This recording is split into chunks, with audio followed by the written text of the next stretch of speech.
Hey, navigators. My name is Brooke Plack, and I'm your host here today on the Navigating Personal Growth Show. Most leaders think that burnout comes from doing too much, but what if it's from what you are choosing not to feel? Today, we're talking about the leadership habit that no one wants to admit that they have, but it's costing you your energy, your peace, and even your people. A few years ago, I was running a big team, multiple businesses, trying to get it all in. I'm on my way to meetings, encouraging people, trying to be there, be everyone's cheerleader and number one fan, and inspire this person. And secretly on the inside, I was falling apart in the parking lot, falling apart in the car rider line, falling apart on the way home at night because I was choosing not to address the habit that so many of us leaders pick up and never put back down. I thought being strong meant being composed and having it all together and pretending I was doing everything the right way. I literally remember my husband saying to me, no one thinks you're perfect, right? But if I didn't feel anything, then I could feel like everything was okay and that I was going to be okay. But what I didn't realize was this silence was creating distance between me and my team, distance between me and my family, and distance between me and my purpose and what really matters to me.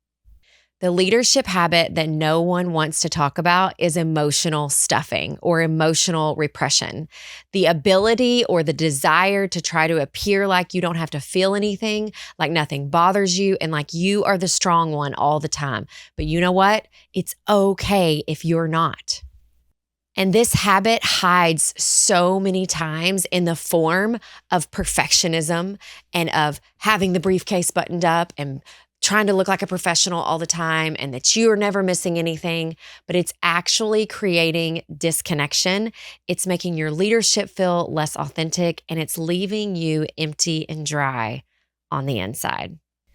Research shows that emotionally intelligent leaders surpass other leaders in every possible way. But as women, we're told, don't cry, like look strong. Please don't act like that you have something going on at home. Make sure you have it all together when you come to the workplace. But like, that's not real. That's not real life. That's not authentic. And that's not what feels true to us as humans. Because when you heal the human, when you become human to the people around you, that is when you lead well. That is when you lead with purpose. That is when you lead with authenticity. And that is when you really show up as a whole human so that other people can see that it's okay to be real and be truthful about what's going on in your life right now. But here's the truth. When you cut off that emotion, you cut off connection. And connection is your currency in leadership. It is what sets you apart and it is what makes you different than everyone else out there. And if you've liked the episode so far, be sure you subscribe and follow us so that you can be part of our community and get our drops on every Thursday. But the cost of this habit is huge. It is what's leaving you drained. It is what's causing you to snap at your kids. It's what's causing you to, assume the worst in your coworkers. And it is what is leaving you at the end of the day feeling like, is this it? I've tried everything. I've checked all the boxes. I've done all the things, but am I actually making a difference? Am I actually getting anywhere? And that is something that comes from not feeling completely fulfilled inside because you're not being you.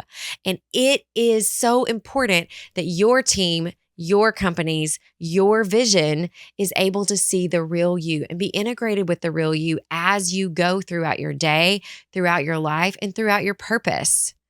And when you start overthinking those simple conversations, you are starting to realize that you've gotten yourself into a habit, into a bucket, into a box where you are suppressing your emotions. You're suppressing your connection with other people and you are suppressing your superpower because your personal growth, your personal journey, and your story, that is your superpower.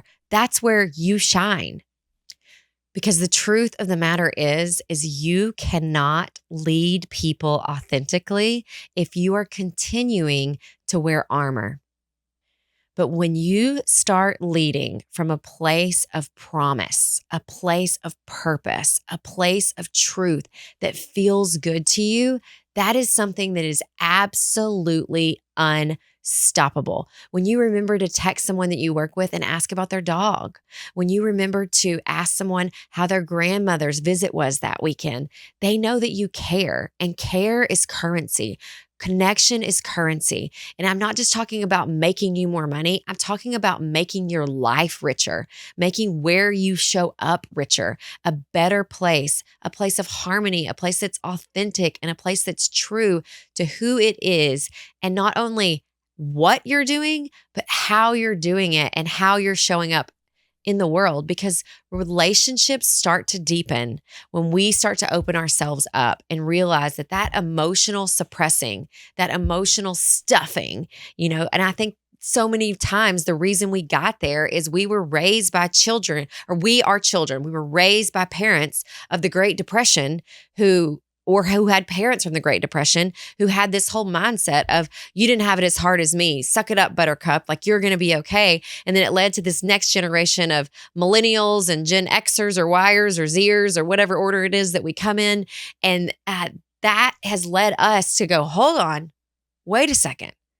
What if I can lead from a place of passion, a place of purpose, and also be someone that feels for humans? Because I think some of our greatest impact happens when we feel, when we can be empathetic to what others are going through. It allows us to make better decisions. It allows us to show up for people in places that maybe someone else hasn't. And you know what they always say, and I think this old saying or moral is so much true, is people don't care how much that you know until they know how much you care. And that is currency in your leadership journey. That is what makes the difference. And that is what's going to help you grow into the next best version of you, because we are growing, evolving beings that are never staying the same.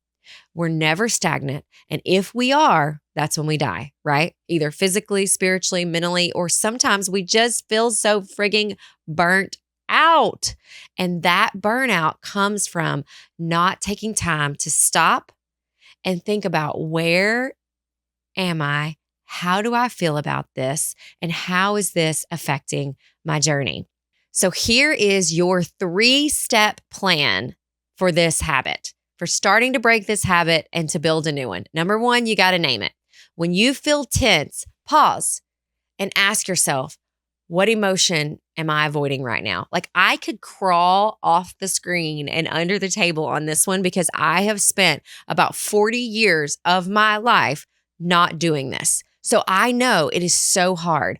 In the last several weeks, I've spent time I start to tense up, I hold my gut really tight and I start to hold my breath. And I'm like, wait a second, how do you feel about this? And I found myself saying things like, I didn't like it when so-and-so did this, which is something I would never do before. It was like, it's okay. It's going to be fine. Everything's, hey, here we go. Okay, I'm going to do it. And it was like, I didn't like that. And so then that acknowledgement empowers me and allows me to make a different choice next time. Don't have to shame myself from it or for it. I don't have to hide from it, but I can just decide I want to make a different choice next time, right? So we're going to name it. Then number 2, you're going to normalize it. So say it out loud or journal it, right? Which is what I just described. So I'm naming it, I'm normalizing it. And you're frustrated, you're overwhelmed. Your emotions lose the power over you when you start to talk about them and when they're seen. And so you can say to someone trusted in your life, a friend, a spouse, a coworker, that really disappointed me. That has been a very, very hard feeling for me to learn to acknowledge, is disappointment, because I would always just run to the next thing and never take the time to actually feel what was hard, sit in the hard and feel the hard without running away from it, right? So I think that's another form of emotional stuffing. Would you call that emotional racing or fleeing? Maybe that's what we would call it, emotional fleeing, fleeing away from the emotion. I totally made that up. If you Google that or put that in ChatGPT, it's definitely not going to come up anywhere for sure. But we're going to name it, you're going to normalize it, and then you're going to navigate it. That's what we're all about here on the Navigating Personal Growth Show, right? Is we are going to lead through these emotions and not around them. And so I had a huge transition in my company this last year. And one of the things I chose to be was vulnerable, to say how I felt, to not point fingers, and to move right down the middle of it. And I think this is so helpful in times of crisis or major changes or major transitions or leadership shifts, is if you model that vulnerability, it can become a strength for you. And when your team sees that you can feel and still lead, still show up, still be successful, it gives them the courage to do that too, right? And that's what leadership's all about. Inspiring each other, inspiring those around each other, around us to be our best selves, the best versions of ourselves. And that best version might not be today, but you could be growing into that best version. But if we don't show up as leaders, right? We don't show up with that strength. We don't show up with that vulnerability. We don't show up with the emotion that we're carrying today. And let me clarify here. Like, I'm not like saying you should be like a, batshit Betty who's like every day, like, oh my God, my dog got out. And oh my God, like not that kind of like dysregulation, but just having some like honest, vulnerable conversations when someone says like, how was your weekend? It was really frustrating. My mother-in-law was like so hard to talk to. And someone else is like, holy hell. Like she gets it. She gets it. Like that this is about life, not just the business or the income or the revenue. Because in all honesty, like it was never about those things anyway. And people don't leave jobs, they leave leaders, right? And they want to be with someone who is in it with them, right? Not above them, but with them, okay? And so picture this. Picture yourself walking into your next meeting or driving into the parking lot or hosting your next Zoom call, and you're not performing. You're not pretending to be someone you're not, and you're going to show up authentically. The clarity, the connection, the calmness, it's going to convey, and people are going to start noticing and seeing the difference in you, that it's okay to be the absolutely real flawed version of yourself and not like some like picture perfect thing or being that nobody wants to be friends with. People want to be with people they can relate with and relate to. And that can be you, because there is power. You are still strong in this. There is power from leading with alignment and not leading with this big, thick armor. So here's my question for you. Where in your life right now are you leading with armor and not alignment? Because it can make all the difference. And if this message hits home for you, if this is something that you feel to your bones, it's time to dig deeper. We want you to be part of our community. Subscribe to the show, but also there's a link down in the comment box that you can get signed up for our brand new weekly email newsletter that'll be going out, showing every single one of us more ways, new systems, new habits to help us to grow into who it is that we were meant to be all along. Until next time.